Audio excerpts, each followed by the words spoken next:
ఏమండి దాన్ని కూడా లేపలేకపోతున్నారా? నీలాంటి దాన్ని చేసుకుంటే ఈ కర్ర లేపలేము. ఏంటో ఏమండి ఎందుకండి అంత కోపం? నేను అందంగా లేనా? కుక్క అందంగా ఉందని కాపురం చేస్తామా? కాపలాగానే ఉంచుతాం. మీరు అలాగంటారు కానీ బయట మన జోడీ బాగుంది అంటున్నారు తెలిసిన. జాడీలో పచ్చళ్ళు అమ్ముకునే దానిలాగా ఉంటుంది. దీనికి నేను జోడీ ఏంటండి? ఇంతకీ అదేది మన పుత్రిక? లోపల ఉందండి.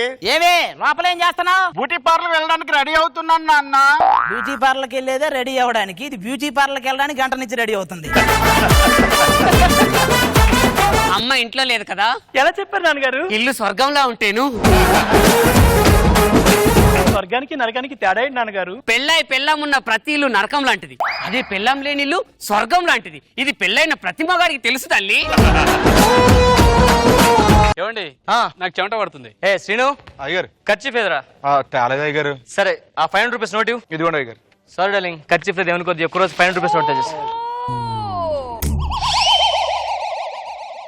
అయ్యగారు మీకు కూడా చెమట వస్తుంది అయ్యగారు? నాకు చెమట వస్తుందా? అవునా గారు? 500 రూపీస్ నోట్ ఇవ్వు. అయ్యగారు 500 నోట్ లేదు అయ్యగారు. 1000 రూపాయలు నోట్. సరే ఇదిగోండి అయ్యగారు.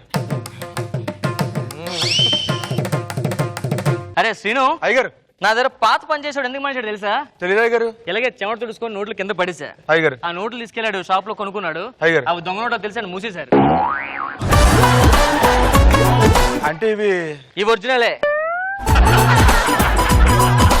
ఏ రంగా అయ్యగారు దా గొడిగే. ఇంట్లో గొడిగి అంటే అయ్యగారు నేను గొడుగు కింద ఉండాలి, నీకేం ప్రాబ్లమా? నాకేం లేదు అయ్యగారు. లాస్ట్ టైం ఫంక్షన్కి వెళ్ళినప్పుడు ఏమైంది?